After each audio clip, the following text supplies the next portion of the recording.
Il n'y a pas eu de disparus. Pas à ma connaissance.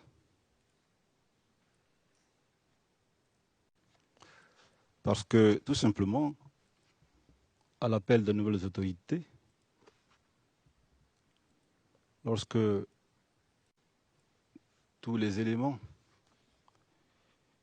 tous les militaires qui ont répondu à l'appel sont arrivés, nous avons effectivement constaté des absents. Par exemple, en la personne du lieutenant-colonel Okoumodi,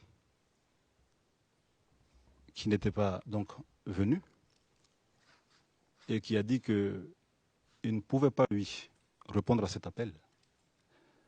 D'autres militaires aussi sont en exil actuellement, en la personne du chef de bataillon Tapeko Kipré, qui était lui le commandant du groupement numéro 2.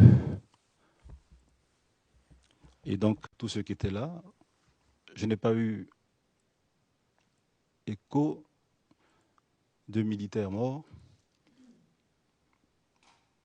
sauf que avec donc la mise en place progressive des forces de Côte d'Ivoire, et comme je l'ai dit tantôt, dans le cadre donc des mutations, certains éléments ont été donc affectés dans d'autres corps. D'accord.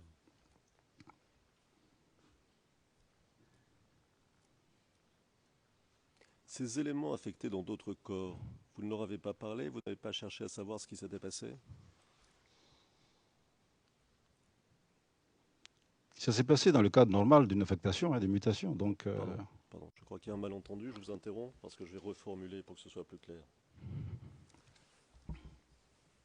Ces éléments affectés ailleurs, qui étaient auparavant en poste à la résidence, à Cocody, qui savent donc ce qui s'est passé. Vous ne leur avez pas parlé depuis lors pour essayer d'apprendre, d'en savoir plus sur ces événements terribles, tragiques, pour savoir comment ils avaient réagi, d'un point de vue militaire, mais aussi peut-être d'un point de vue personnel. Vous ne leur avez jamais parlé? pour ceux qui sont venus, parce que je dis à l'appel donc des nouvelles autorités, tous ceux qui ont voulu répondre à l'appel sont venus. Et donc, j'ai parlé à la troupe, et donc je demandais aux uns et aux autres s'ils avaient certaines informations à me donner. Et je n'ai pas eu d'éléments qui soient venus à mon niveau. Voilà un peu ce que je peux dire, me donner des informations. D'accord.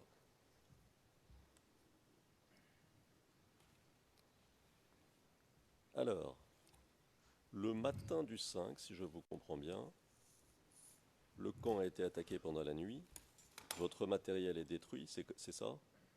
Affirmatif. Et donc, vous partez. C'est bien ça? Ce n'est pas ça. Alors dites-nous. Au lendemain donc de ce bombardement,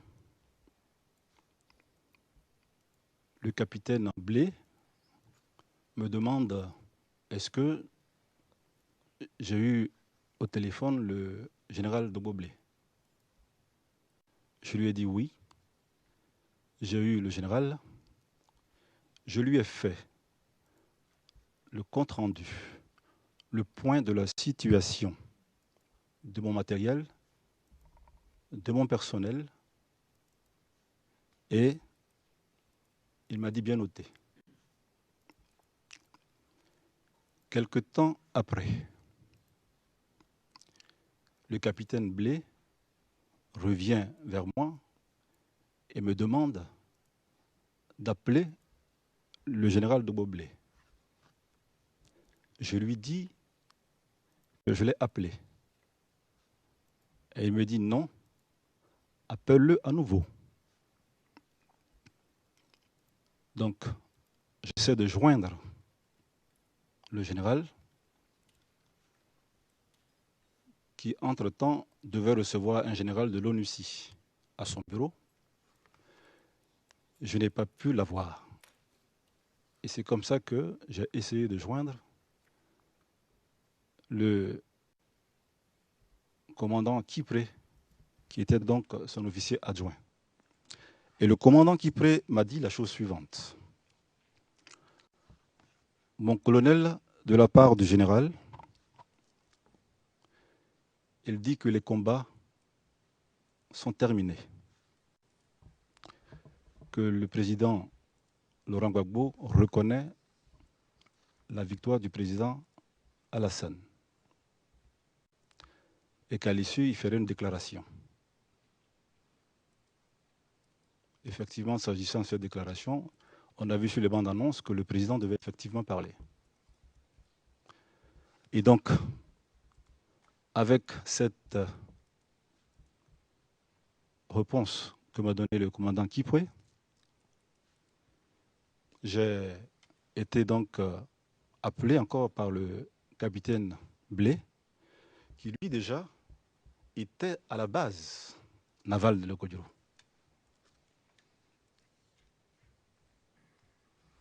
Sans que je ne sache, il était déjà à la base. Et il m'a appelé pour me dire « Viens nous rejoindre au débarcadère au niveau de Trècheville ». D'accord. Donc, c'est à la demande du capitaine Blé que vous allez à la base navale. C'est ça qu'on doit comprendre de votre témoignage, n'est-ce pas? Oui, à sa demande, mais dans le sens où, ayant peut-être des informations, lui, parce que comme je l'ai dit, il était donc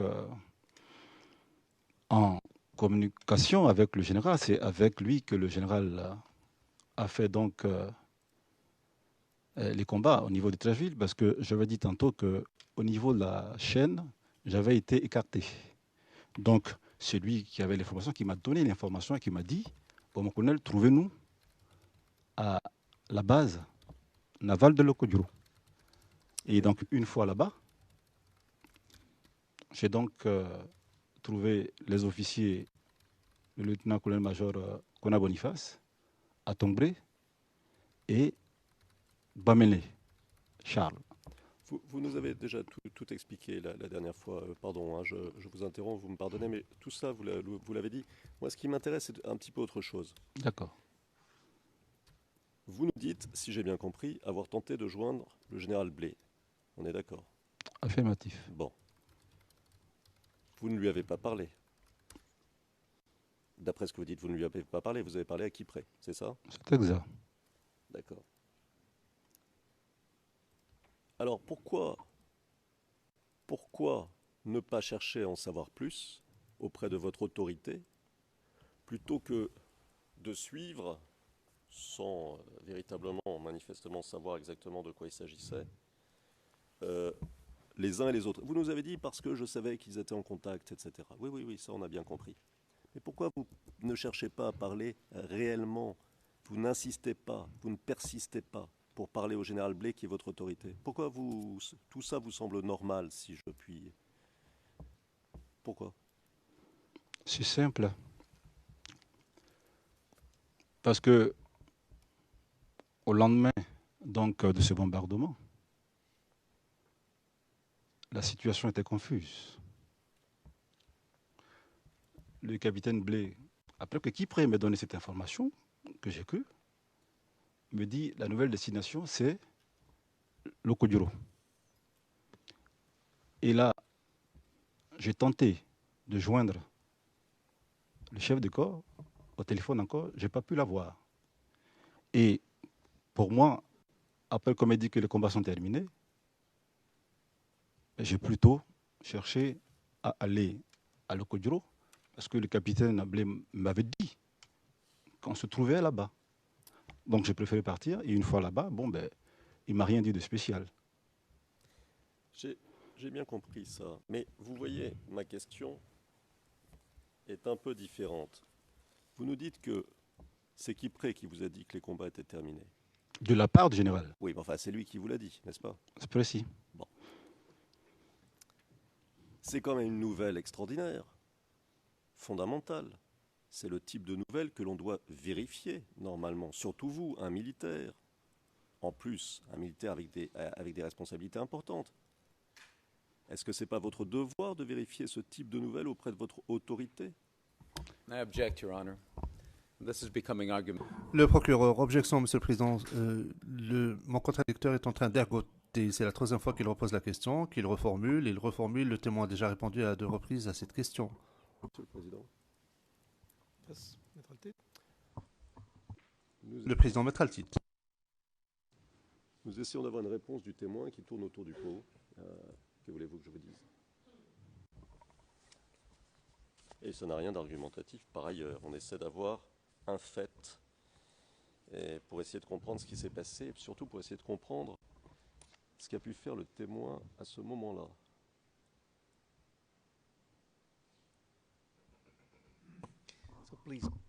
Le Président, posez votre question de manière frontale et vous aurez alors une réponse directe et nous verrons après cela. Sans commentaire aucun, sans préciser si c'est important ou pas, posez votre question simplement. Parfait. Ce jour-là, avez-vous parlé au général Doc Boblé?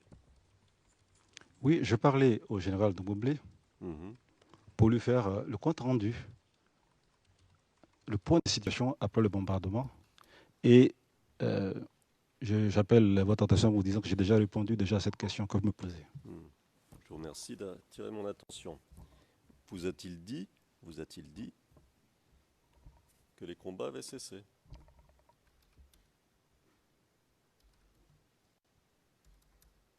Lorsque je l'ai appelé, c'était pour lui faire le point de situation. Il m'a dit bien noté. La deuxième fois, je n'ai pas pu donc l'avoir téléphoniquement. D'accord. Et c'est le commandant Kipré qui m'a donné cette information de sa part. On a bien compris. Est-ce que vous pouvez simplement répondre à ma question par oui ou non? Laquelle? Je prends quelques secondes pour laisser le temps au traducteur de traduire. La question est, vous a-t-il dit que les combats avaient cessé? Non. Non. D'accord.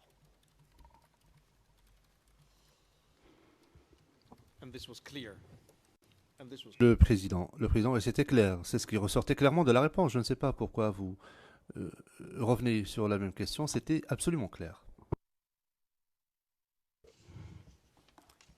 Au cours de votre témoignage, vous nous avez dit Abidjan était le dernier bastion.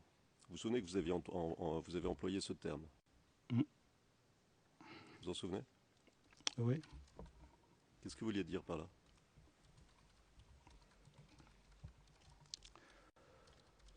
Je veux dire que les forces nouvelles avaient, depuis le nord jusqu'à Abidjan, pris ces différentes régions. Et donc, elles étaient à l'entrée d'Abidjan. Et donc, c'était Abidjan qui était encore sous la responsabilité des forces de défense. Elles venaient d'où, ces forces nouvelles?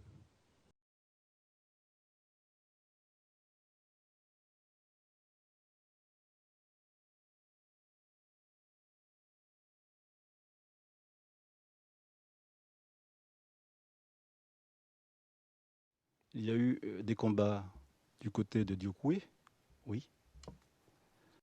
Mais à part ça, ils ont fait une pénétration sans embâche. Qu'est-ce qui s'est passé à Diokoué? C'était une attaque, il y a eu des combats à Diokoué. Entre le FRC et puis des soldats maintenant des anciens FDS, je peux dire.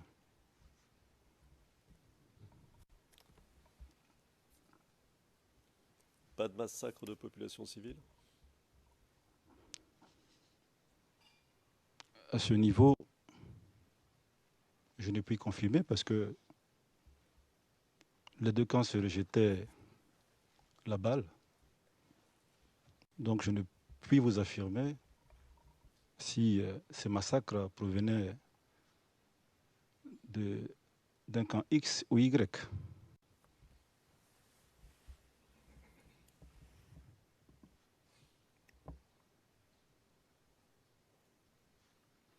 Donc le 5 avril, vous allez sur la base navale, c'est bien ça? C'est exact. Elle a été attaquée, la base navale, pendant toute cette période? Pas à ma connaissance. Je n'ai pas vu de bâtiment détruit parce que je n'ai pas parcouru toute la base. Parce que lorsque je suis sorti du bureau et que le rassemblement des supplétifs avait été donc sonné, j'étais allé me reposer dans une salle au niveau de l'Ocoduro. Donc, le 5 avril, vous êtes à cette base. Vous arrivez, si je comprends bien, tôt, puis vous vous reposez, et puis vous en partez. Est-ce que c'est bien ça? Je reste toute la journée. Mhm. Je passe la nuit sur la base, Mhm. et c'est le lendemain que je me rends à mon domicile. D'accord. Et vous y restez jusqu'à quand à votre domicile? Je dis, lorsque je suis arrivé à mon domicile, je me suis lavé, j'ai changé mes vêtements et je me suis rendu au domicile de mon petit frère à Cocody. Et c'est à Cocody que je suis resté jusqu'à ce que les nouvelles autorités mises en place nous demandent de rejoindre nos postes. D'accord. Donc vous avez repris du service, toujours à la garde républicaine, quelques temps après. Combien de temps après?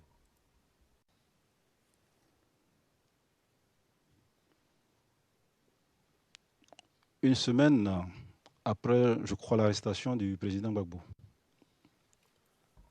D'accord.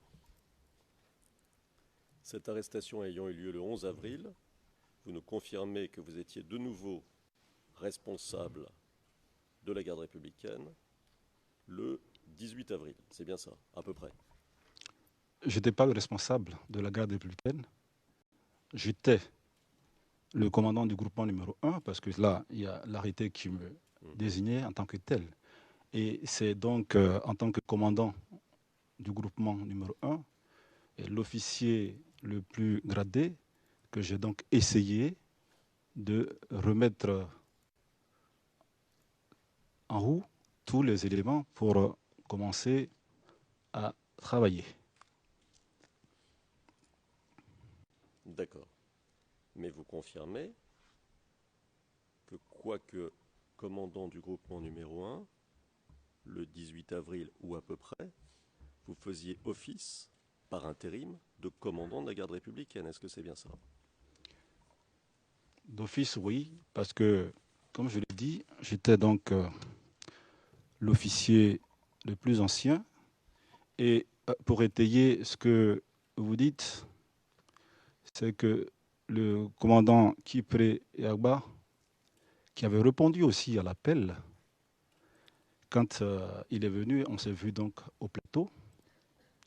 Il était donc venu pour reprendre du service et il m'a dit, mon colonel, nous sommes à votre disposition, commandez, nous allons donc exécuter. D'accord. Et ce Kipré, il est toujours à la garde républicaine aujourd'hui? Non, malheureusement, il est à la maison d'arrêt correctionnelle d'Abidjan, à la Maca. Pourquoi?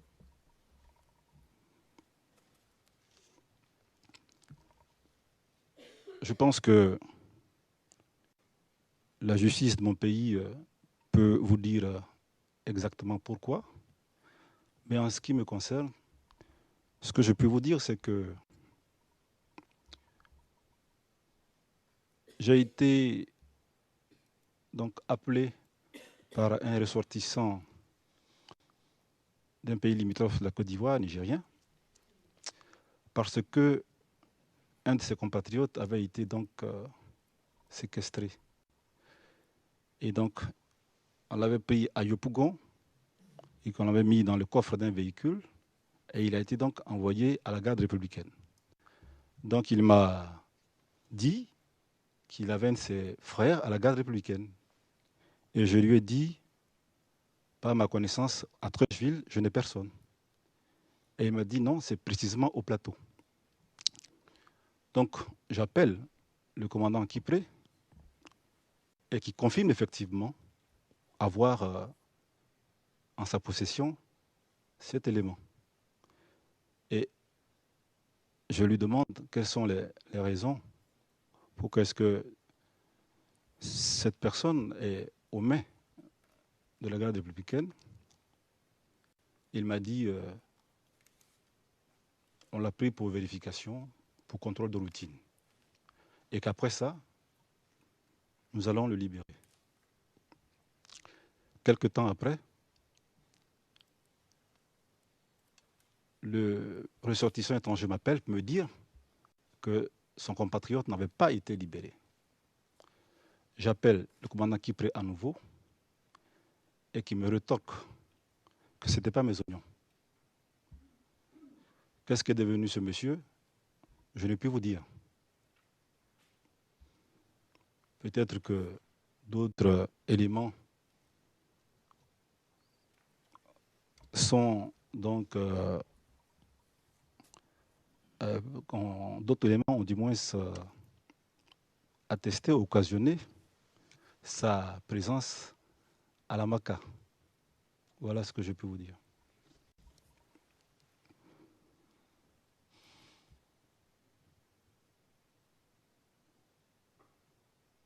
D'accord. Alors, vous nous confirmez que le 5 avril au matin, la garde républicaine a cessé le combat. C'est ça? Affirmatif. Est-ce que vous nous confirmez que le 5 avril au matin, les autres unités des forces armées ivoiriennes ont aussi cessé le combat? Quand je m'en tiens au propos du colonel Bamele, je peux dire que après le 5 avril, toutes les unités de la place d'Abidjan étaient en incapacité de combattre. Et donc, pour moi, il n'y avait plus de combat. Lorsqu'au niveau de la base aérienne, le colonel Bamene me dit qu'il reçoit de la part de son supérieur hiérarchique, le contre-amiral Vagba, qui dit que les combats continuent. Voilà ce que je peux dire à propos de cela. D'accord.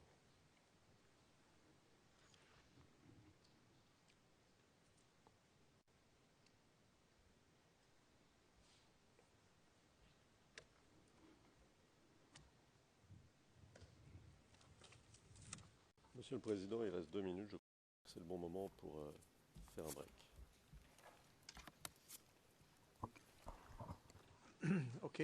Le juge président, très bien, nous allons faire la pause maintenant. Nous allons reprendre à 11h30. L'audience est suspendue.